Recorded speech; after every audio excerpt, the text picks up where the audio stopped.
Secretary بار محترم چودھری عثمان خالد صاحب،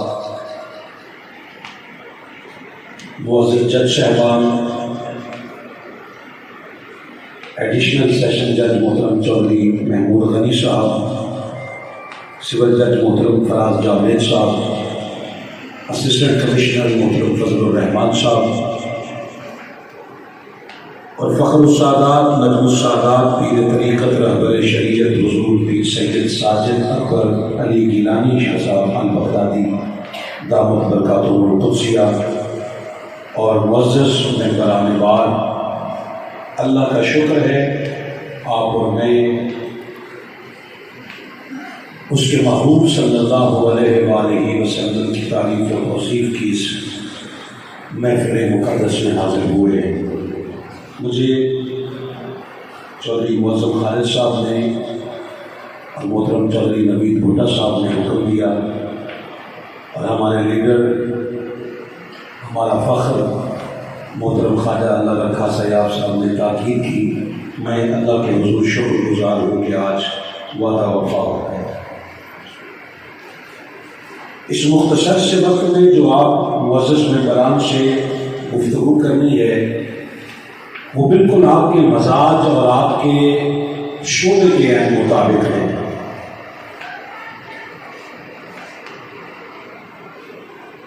ازل سے جو لڑائی ہے وہ کفر اور اسلام کی نہیں ہے۔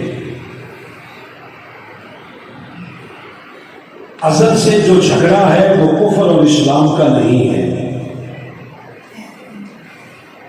تصادم حق اور باطل کا ہے۔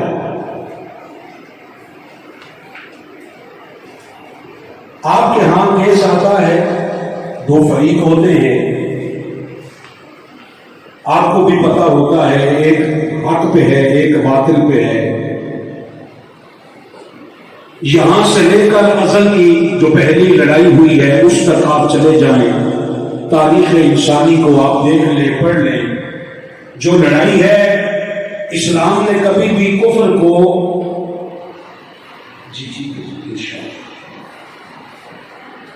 اگر لڑائی اسلام کی اور کفر کی ہوتی تو آپ کے اور میرے نبی صلی اللہ علیہ وآلہ وسلم کبھی بھی یہ نہ فرماتے کہ جس نے بھی کسی ایک ذمہ کو قتل کیا وہ میری امت میں سے ہی نہیں۔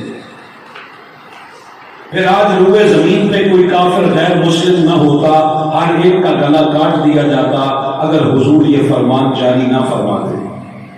ثابت ہو گیا کہ لڑائی کفر اور اسلام کی نہیں ہے، لڑائی حق اور باطل کی ہے۔ اور ایک غلط فہمی سے آپ دلائل دینے والے اور دلائل سننے والے احباب ہیں، معزز جج صاحبان تشریف فرما ہیں، ایک بات یاد رکھیے گا، یہ جاہلوں کی پھیلائی ہوئی بات ہے کہ جی اگر دو فریقوں کے درمیان تصادم ہو تو دونوں ہی حق پہ ہوتے ہیں۔ اللہ کی قسم یہ بات غلط ہے، جھوٹ ہے۔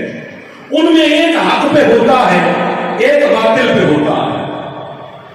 ہمیں حق کی تلاش کرنی ہے، مگر اس سے پہلے یہ جو موقف ہے، یہ جو کیس ہے، جو میرا موقف ہے، اس کے متعلق قرآن مجید سے آیت تو لے لیں۔ سورہ بنی اسرائیل ہے، آیت نمبر 81 ہے، اس سے اخذ نہیں کیا جا سکتا، یہ نص ثابت ہے۔ فرمایا محبوب وقل، آپ اس سے فرما دیں جاء الحق وزہق الباطل، جہاں حق آ جائے وہاں باطل نہیں ہے۔ جہاں حق آ جائے وہاں باطل نہیں ٹھہرتا۔ کیوں؟ ان الباطل کان زہوقا، باطل اللہ نے بنایا ہی مٹنے کے لیے ہے، اور حق کو بنایا ہی غالب ہونے کے لیے ہے۔ حق کی ہمیشہ فتح ہوتی ہے، باطل ہمیشہ سرنگوں رہتا ہے۔ مگر یہ خام خیالی سے نکلیے گا کہ اسلام کے اندر حق اور باطل نہیں ہے۔ کسی بھی فیلڈ میں چلے جائیں، زندگی کے کسی بھی شعبہ میں چلے جائیں، ہر جگہ پہ آپ کو حق اور باطل کا ٹکراؤ نظر آئے گا۔ آپ کی بات سے لے کر اوپر ایمان اقتدار تک چلے جائیں، ایمان حزب اختلاف تک چلے جائیں، آپ کو ہر جگہ پہ دو ٹکراؤ ملیں گے، ایک حق کا ایک باطل کا۔ آپ کو حق کی تلاش کرنی ہے، باطل سے دور جانا ہے، یہی انسانیت کی معراج ہے۔ اور ایک بات وقت مجھے 30 منٹ کا دیا گیا ہے، آپ اپنی گھڑیوں پہ ٹائم دیکھ سکتے ہیں۔ میں انشاءاللہ 29 منٹ سے پہلے آپ سے اجازت لے لوں گا، مگر بات یاد آپ احباب چونکہ جس طرح آپ اپنی فیلڈ میں قابل عزت ہیں، میں اپنی فیلڈ میں وکیل گنا جاتا ہوں، اور احمد حسن فاروقی پورے پاکستان میں روایات سے خطاب نہیں کرتا، قرآن مجید کی آیات سے کرتا ہے، اور آپ احباب کے سامنے گفتگو کر کے میں اندر سے خوش ہوں کہ آج پڑھے لکھے افراد سے، احباب سے آج ملاقات ہو رہی ہے اور گفتگو ہو رہی ہے۔ اللہ وحدہ لا شریک نے سورۃ البقرہ میں اگلا جو حکم دیا، فرمایا وَلَا تَلْبِسُوا الْحَقَّ بِالْبَاطِلِ، کبھی بھی حق کو باطل کے ساتھ ملانا نہیں، وَتَكْتُمُوا الْحَقَّ وَأَنْتُمْ تَعْلَمُونَ، اور جب تمہیں حق کا پتہ چل جائے تو پھر حق کو چھپانا نہیں ہے، حق کے ساتھ کھڑے ہونا ہے، باطل کے ساتھ آپ نے دوریاں اختیار کرنی ہے۔ یہ قرآن مجید کا حکم ہے۔ افسوس اس بات کا ہے قرآن مجید کو بھی حفظ کے لیے رکھ لیا ہے، جاہل طبقے کے ہاتھ میں دین دے دیا، جاہلوں نے اٹھا کر اس کو ثوابی کتاب بنا دیا۔ ہم سمجھتے ہیں کہ اس کو حفظ کر لے وہ بام عروج پہ پہنچ جاتا ہے، خدا کی عزت کی قسم نہیں، یہ بات غلط ہے۔ اس کو کئی حفظ کرنے والے آج بھی زبان میں ہیں، وجہ انہوں نے حفظ میں لیا ہے، فکر میں نہیں لیا۔ حفظ میں اور فکر میں فرق ہے۔ حفظ کے آپ کو جگہ جگہ پہ مدارس ملیں گے، فلاں یہ تحفیظ القرآن، یہ حفظ قرآن حفظ کرائیں گے، ثوابی کتاب۔ آگے رمضان کی تیاریاں ہو رہی ہیں جی، ہم 20 تراویحوں میں یا 8 تراویحوں میں قرآن کی تلاوت سنیں گے۔ میں دوستوں سے عرض کرتا ہوں، اس کو تلاوت کے لیے نیت سے پڑھو گے تو یہ باعث ثواب ہے۔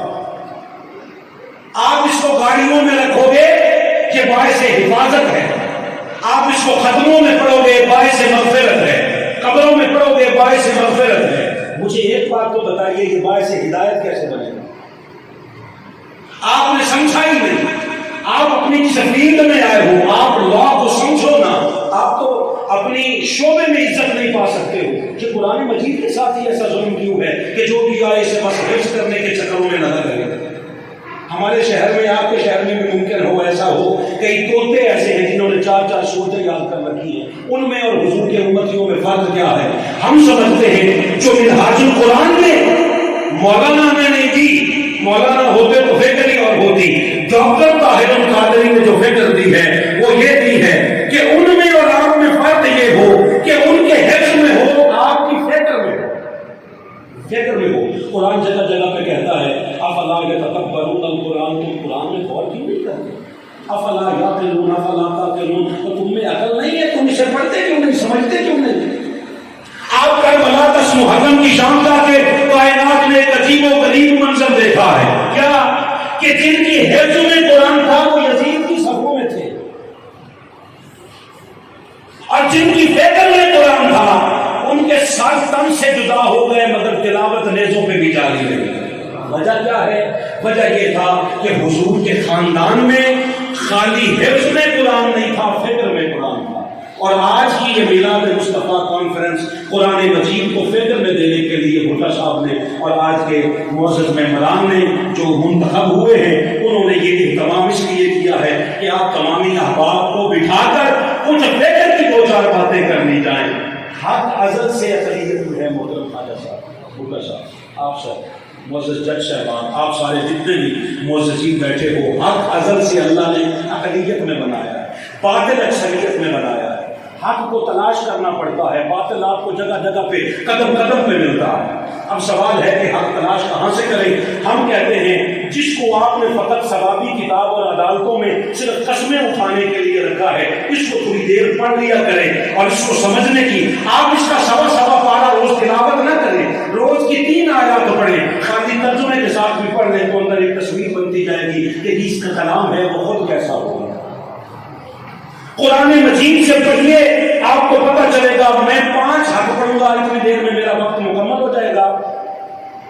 آپ کو ایسے احباب زمانے میں ملیں گے، صحابہ کے درمیان کسی بھی معاملات کا آپس میں مشاجرات کا نام دے کر ان کے معاملات ہوں تو یہاں کہہ دیا جاتا ہے ان کے ذاتی معاملات ہوں، اور وہاں پہ بھی ادب کا لحاظ کیا جاتا ہے، مگر جہاں حضور کا خاندان کھڑا ہو، حضور کے خاندان کو پس پشت کر کے مد مقابل کی حیثیت کو تسلیم کروانے کے لیے یہاں کائنات میں دلائل دیے جاتے ہیں. میں کہتا ہوں آ جاؤ، جس گھر میں قرآن آیا ہے قرآن مجید سے 5 حق میں پڑھتا ہوں، آپ فیصلہ کر لیں. اور یہی عدالتی فیصلے اور یہی پنچایت کے فیصلے ہوتے ہیں. جو حق کے ساتھ ٹکرائے وہ حق نہیں ہوتا، وہ باطل ہوتا. پہلا حق سورہ یونس کی آیت نمبر 32 سے پڑھ رہا ہوں. فرمایا ارشاد رب العزت ہے فذالکم اللہ ربکم الحق. معزز وکلاء اور معزز ممبران لفظ حق پہ فوکس کیجیے گا. فذالکم اللہ ربکم الحق، اللہ نے فرمایا طے ہے کہ تمہارا رب حق ہے. اب حق کے ساتھ جو ٹکرائے، جو بحث کرے وہ باطل ہوتا ہے، وہ حق نہیں ہوتا. دوسرا حق سورہ آل عمران کی آیت نمبر 86 سے ارشاد رب العزت ہے فرمایا کیف یہدی اللہ قوما کفروا بعد ایمانہم. بڑی خاص اور باریک بات، ایسی ایسی باریک باتیں کہہ کر ہی لوگ معزز بنتے ہیں. میں وہی باریک بات کہنے لگا ہوں. ہم سمجھتے ہیں ایک بار کلمہ پڑھ لیں تو کلمہ پڑھ لینا ہماری زندگی بھر کے لیے کافی ہوتا ہے. قرآن کچھ اور کہتا ہے، جو ہمیں دین سمجھایا جاتا ہے وہ کچھ اس کی تصویر ہی کچھ اور ہے. قرآن کہتا ہے اللہ ان لوگوں کو ہدایت کیوں دے جو ایمان لانے کے بعد کافر ہو گئے. ہم سمجھتے ہیں ایمان لے آئے تو پھر کافر ہوتے ہی نہیں. مصطفیٰ فرما رہے ہیں ایمان کی کیفیت یہ ہوگی کہ صبح کو بندہ مومن ہوگا، شام کو جنازہ کافر کا اٹھے گا. ایمان کی کیفیت یہ ہوگی کہ لمحے لمحے میں ایمان بدلے گا. اب جو بات عرض کرنا چاہتا ہوں، قرآن کہتا ہے اللہ ان لوگوں کو ہدایت کیوں دے جو مرتد ہو گئے، پہلے ایمان لائے تھے پھر کافر ہو گئے. میرے والدین کا جرم کیا ہے؟ کہا وشاہدوا ان الرسول حق، یہ گواہی دے چکے تھے کہ میرا رسول حق ہے، میرا رسول حق ہے. پھر سورہ محمد کی آیت نمبر 2 آپ کے سامنے تلاوت کر رہا ہوں. فرمایا والذین آمنوا، وہ لوگ جو ایمان لائے، وعملوا الصالحات اور حسن عمل کیے، وآمنوا، آپ اگر نگاہ میری طرف رکھیں گے تو میں زیادہ بات آسانی سے سمجھا پاؤں گا. وآمنوا بما نزل علی محمد، اور اس پر ایمان لائے جو ہم نے محمد پر نازل کیا. یعنی قرآن مجید کے مطابق فرمایا وَهُوَ الْحَقُّ مِن رَبِّهِمْ، اور یہ قرآن بھی حق ہے آپ کے رب کی طرف سے. میں نے 3 حق پڑھے ہیں. آئیے چوتھا حق سورۃ الصف کی آیت نمبر 9 سے پڑھ رہا ہوں. فرمایا هُوَ الَّذِي أَرْسَلَ رَسُولَهُ بِالْهُدَىٰ، وہی تو اللہ ہے جس نے بھیجا ہے اپنے رسول کو اور ایک دین دے کر، وَدِينِ الْحَقِّ، اور وہ دین حق ہے. پہلا حق اللہ، دوسرا حق رسول، تیسرا حق قرآن مجید، چوتھا حق دین، اور 5واں سورۃ النبا کی آیات نمبر 38 اور 39 قیامت کے دن کا ذکر کر کے کہا یوم یقوم الروح والملائکۃ صفا، قیامت کے دن روح الامین اور فرشتے صف در صف کھڑے ہوں گے اور کریں گے کیا؟ لا یتکلمون الا من اذن له الرحمن وقال صوابا. اس دن رب کی اجازت کے بغیر کوئی کسی سے کلام بھی نہیں کر سکے گا. اور یہ بات بالکل سچ ہے. کیوں آئے؟ اگلی آیت میں کہا ذالک الیوم الحق، اس لیے کہ قیامت کا دن بھی حق ہے. اب ذرا میں یہیں سے واپسی کا سفر طے کروں گا اور گفتگو کو سمیٹوں گا. 5 حق پڑے ہیں. پہلا حق اللہ ہے، دوسرا حق رسول ہے، تیسرا حق قرآن ہے، چوتھا حق دین ہے، 5واں حق قیامت ہے. مگر یہ 4 حق ایک حق کے ساتھ مشروط ہیں. اس حق کا نام ذات مصطفیٰ صلی اللہ علیہ وآلہ وسلم. داد آپ اپنی مرضی کے مطابق دے لیں، آپ کو اجازت ہے، مگر توجہ میری مرضی کے مطابق دیجیے. آپ بہت سارے دوستوں نے میری جو میں نے آپ سے توقع کی تھی اس سے بہت زیادہ آپ نے محبت دی ہے، مگر ابھی بھی چند ایک معزز ممبران آپس کی 2-4 گفتگو میں مصروف ہیں. یاد رکھیے گا کائنات میں اس سے بڑھ کر کلام کوئی نہیں. اس کی طرف توجہ دیں گے آپ کو بہت ساری محتاجیوں سے اللہ بچا لے گا. آپ نے دین اٹھا کر جن کے ذمے لگا دیا ہے انہوں نے کبھی خود دین کو نہ سمجھا ہے نہ کچھ، خالی مکھی پہ مکھی مار کر پوری امت کو آپس میں تقسیم کر دیا مختلف مسلکوں کے نام پر. اللہ نے نام مسلمان رکھ کے بھجوایا تھا، وہ سماکم المسلمین. اس نے کہا میں نے تمہارا نام مسلمان رکھا ہے. جہاں جاہلوں نے ہماری پہچان مختلف بنا دی، وہ اور ہے، وہ اور ہے، وہ اور ہے، وہ اور ہے.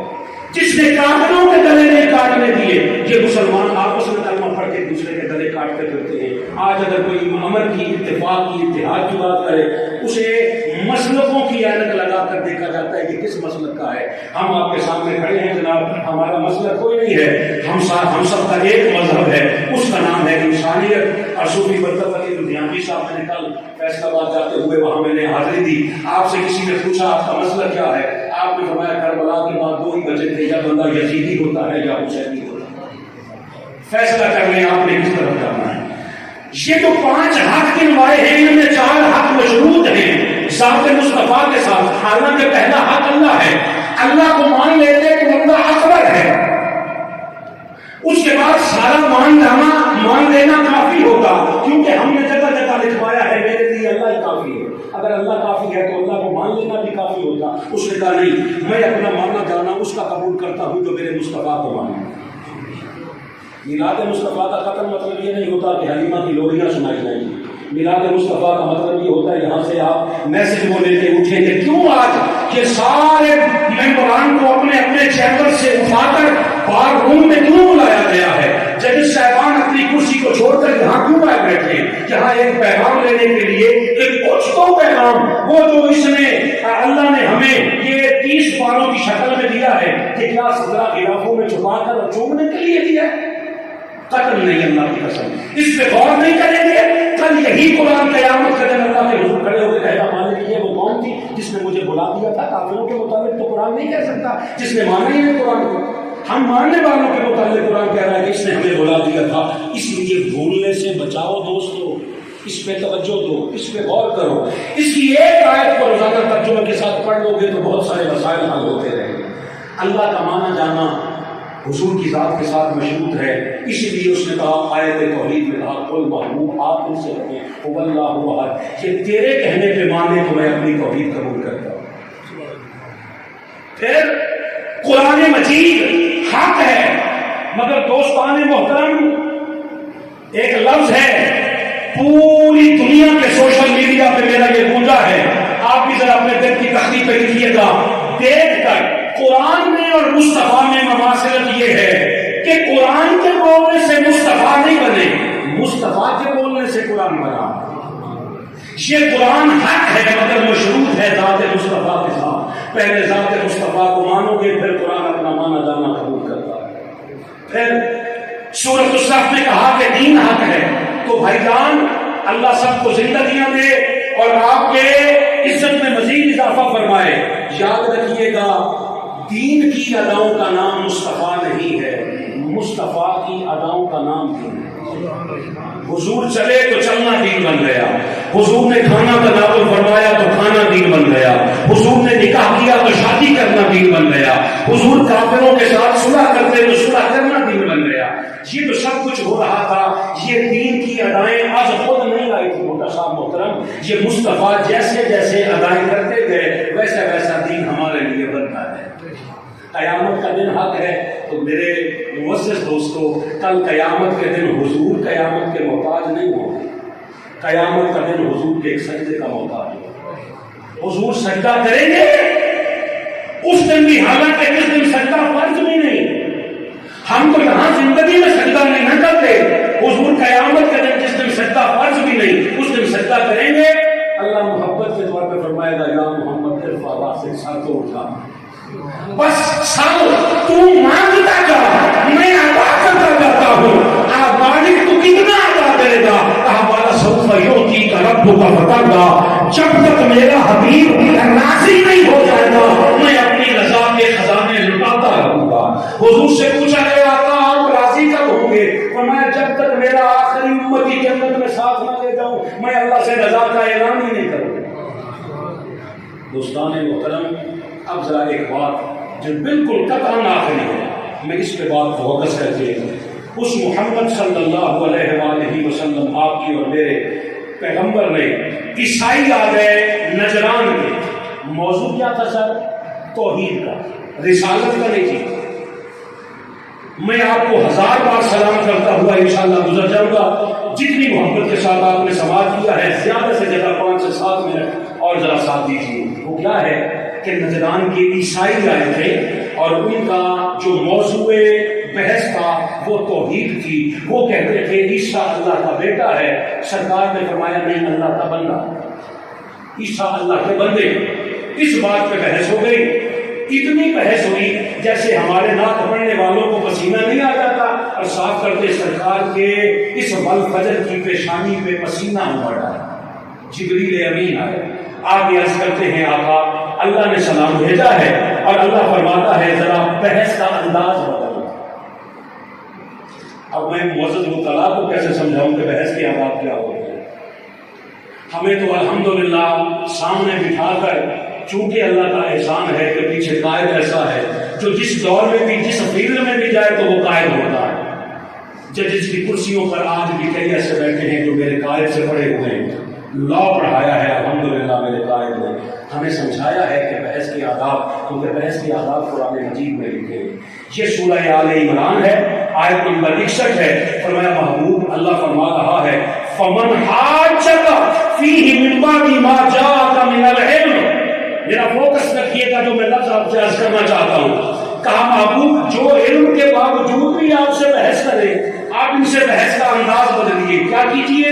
فقل، آپ ان سے کہیں تعالوا ندعو ابناءنا وابناءکم ونساءنا ونساءکم وانفسنا وانفسکم۔ آپ اس طرح کرو، ان سے کہو اگر یہ دلیل کافی نہیں، کیونکہ مصطفیٰ جو بھی پڑھے جو بھی کہے وہ یا قرآن بنتا ہے یا مصطفیٰ کی حدیث بنتی ہے۔